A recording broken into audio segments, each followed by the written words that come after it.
Guys, स्वागत है माय new YouTube channel में। और ठोकी राजा के साथ मैं फिर से आ चुका हूँ घाट पे। देख सकते हैं यहाँ पे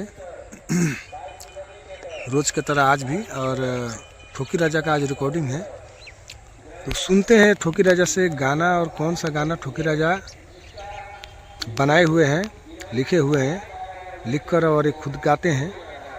तो चलिए ठोकी राजा जी अपना गाना को शुरू कीजिए और सुनाइए जी।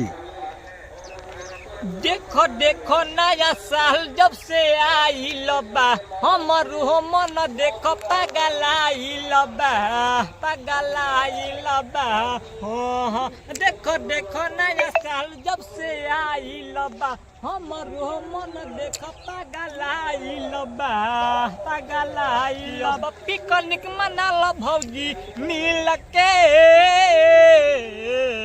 हैप्पी न्यू ईयर रही हमार दिल से, कि अब पिकनिक मना लो भौजी मिल के, हैप्पी न्यू ईयर रही हमार दिल से। मुर्गाई मछरी बनवले नु बाटे, डीजे बजा के देखो नाचत बाटे, नाचत बाटे। हाँ हाँ, मुर्गाई मछर बनवले नु बाटे, डीजे बजा के देखो नाचत बाटे।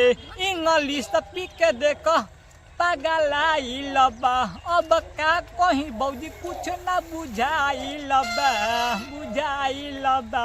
इंग्लिश पी के देखो पगलाई लबा, अब का कहीं भौजी कुछ न बुझाई लबा, बुझाई लबा। कि अब पिकनिक मना लो भौजी मिल के,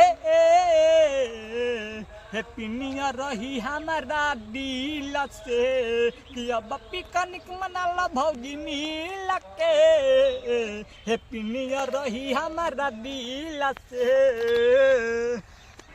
धोनी दीवाना हमार दारू मंगवाले, अक्तर डायरेक्टर हमार बोतल खोले आइले, बोतल खोले आइले।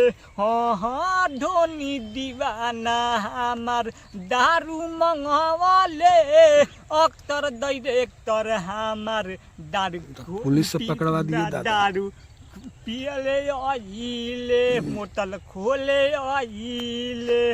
न्यू ठोकी राजा पी के बौराई लबा, का कहीं अब कुछ न बुझाई लबा। न्यू ठोकी राजा का पी के बौराई लबा, का कहीं कुछ न बुझाई लबा। कि अब पिकनिक मना लो भौजी मिल के,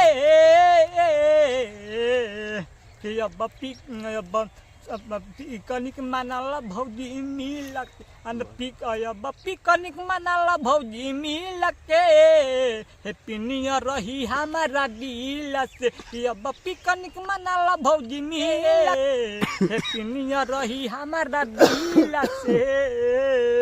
कि देखो देखो नया साल जब से आई लबा, हमर मन देखो पगलाई लबा। देखो देखो नया साल जब से आई लबा, हमर मन देखो पगलाई लबा। कि अब पिकनिक मना लो भौजी मिल के, हैप्पी न्यू ईयर रही हमारा दिल से। कि अब पिकनिक मना लो भौजी मिल के, अब हैप्पी न्यू ईयर रही हमारा दिल से।